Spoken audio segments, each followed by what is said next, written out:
ব্রেকটা রিগটার সাথে লোকটা ওঠাচ্ছে আর নামাচ্ছে। কাদা জলটা পুরোটা বার হয়ে যাবে।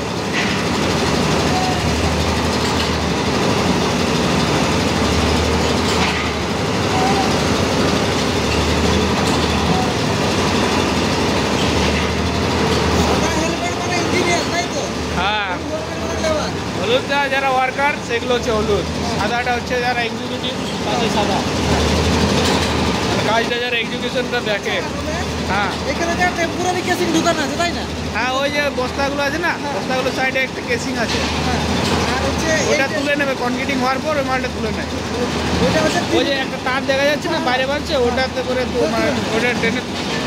আর এইটা হচ্ছে জেটটা দিয়ে করে করছে। এটা হচ্ছে ওই চিজেলটা আছে না, এটার সাথে চিজেলটা লাগানো আছে, যে পাইপগুলো আছে।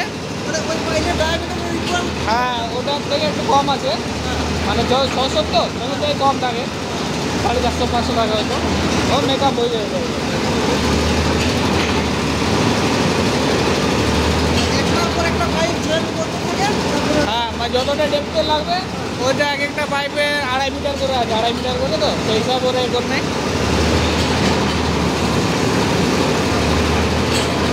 একটা পাইপ চেঞ্জ করা দেখতে হবে, তাহলে বুঝতে পারবে। এই যে এটা হয়ে গেল না, আর একটু ঢুকবে, তারপর ওটা দিয়ে খুলবে উপরটা, খুলে আর একটা ওই যে সাথে পাইপগুলো কাছে লাগানো আছে, ওই এক্সট্রা 3টে ঢোকাবে, তাহলে ওর 22 মিটার হয়ে যাবে। ওই 3টে পড়ে আছে না অপরটার কাছে পাশে, 1টা 2টা 3টা, ওই 3টে ঢুকালে ওর মানে যতটা ডেপ দরকার হয়ে যাবে। ওই জন্য ওটা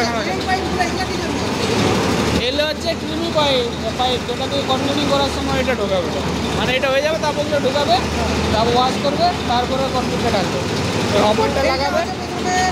ইয়ে করছে, এটা হচ্ছে গ্রহণটা ক্রিয়েট করছে। হ্যাঁ, স্টেবিলাইজেশন করবে। হ্যাঁ, না এটা হয়ে গেল তো, তারপরে ওই ক্রিমিটা ঢুকিয়ে ওই ওয়াশ করবে, ওই সেই টাইমে স্টেবিলাইজেশন হয়ে যাবে।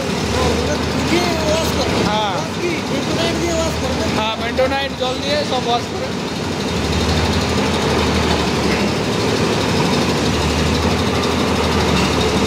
আর এই মেশিনটাকে কি বলে? Pile rig.